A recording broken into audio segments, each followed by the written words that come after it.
بسم اللہ الرحمن الرحیم۔ السلام علیکم معزز سامعین، ویلکم ٹو اسلامک وظیفہ دعائیں۔ کیسے ہیں آپ سب؟ ٹھیک ہیں؟ امید ہے ٹھیک ٹھاک ہوں گے۔ آج میں جو وظیفہ لے کے آئی ہوں وہ دعاؤں کی قبولیت کا وظیفہ کے لیے بہت مجرب عمل ہے۔ اس عمل سے آپ جو بھی مانگیں گے یہ قرآنی آیات پڑھ کے انشاءاللہ تعالی اللہ تعالیٰ آپ کو ضرور نوازیں گے۔ کوئی بھی لفظ جو دل سے نکلے وہ ضرور اثر رکھتا ہے۔ جب بھی دعا مانگیں دنیا سے بے پرواہ ہو کے مانگا کریں، یعنی یوں مانگا کریں کہ جیسے آپ کے سامنے اللہ تعالیٰ ہیں اور آپ ان سے مانگ رہے ہیں۔ جب بھی دعا مانگیں ایسی امیجنیشنز رکھا کریں کہ آپ اللہ تعالیٰ سے ڈائریکٹ مانگ رہے ہیں، اللہ تعالیٰ آپ کے سامنے ہیں، آپ ان سے مانگ رہے ہیں۔ جب بھی انسان دعائیں مانگتا ہے، جن کی دعائیں قبول نہیں ہوتی وہ ایسے دعا مانگتے ہوتے ہیں موسٹلی کہ ان کے دل میں کبھی کوئی خیال چل رہا ہوتا ہے، کبھی کوئی پریشانی چل رہی ہوتی ہے۔ تو جب دل کہیں اور ہو اور زبان سے کوئی اور الفاظ نکل رہے ہوں تو پھر وہ دعائیں جو ہیں وہ اتنی اثر نہیں رکھتی۔ دل سے دعا کریں تو دعائیں اثر رکھتی ہیں۔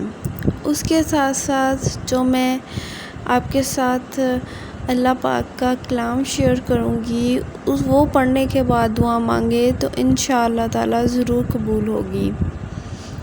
وظیفہ شروع کرنے سے پہلے آئیے میں اور آپ مل کر ایک بار ہمارے نبی حضرت محمد مصطفیٰ صلی اللہ علیہ وآلہ وسلم پر درود پاک بھیجیں۔ بسم اللہ الرحمن الرحیم۔ اللہم صلی علی محمد وعلی آل محمد کما صلیت علی ابراہیم وعلی آل ابراہیم انکا حمید مجید۔ اللہم بارک علی محمد وعلی آل محمد کما بارکت علی ابراہیم وعلی آل ابراہیم انکا حمید مجید۔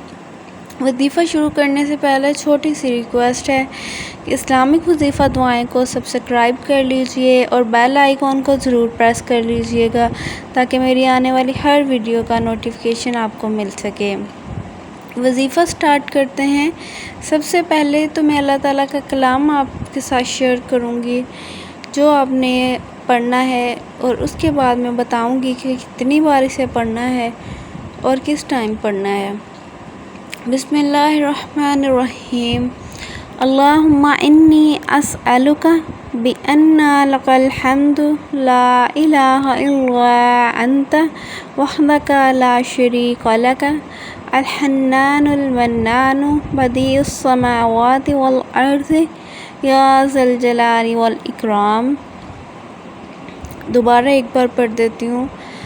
اللہم انی اسألک بأن لک الحمد لا الہ الا انت وحدک لا شریک لک الحنان المنان بدیع السماوات والارض یا ذا الجلال والاکرام۔ اس کو آپ نے اسی طرح پڑھنا ہے جیسے میں نے آپ کو پڑھ کے بتایا ہے، اور اسے آپ نے یاد کر لینا ہے۔ جب بھی آپ نے دعا مانگنی ہے پہلے آپ نے اسے پڑھنا ہے، اس کلام پاک کو، اس کے بعد آپ نے اپنی دعا مانگنی ہے۔ جب تک آپ کو یاد نہیں ہو جاتا آپ اس کا اسکرین شاٹ بھی لے کے رکھ سکتے ہیں موبائل میں، یہ پڑھ کے اس کے بعد آپ اپنی دعا جو ہے اللہ تعالیٰ کے سامنے رکھ سکتے ہیں۔ بے شک اللہ تعالیٰ سمیع العلیم ہے، وہ نیتوں کو جانتا ہے، وہ ضرور عطا کرے گا بشرط یہ کہ آپ کو مانگنا آتا ہو۔ اللہ تعالیٰ ہم سب کی نیک دعائیں قبول فرمائے اور ہم پہ اپنا خاص کرم فرمائے۔ جزاک اللہ۔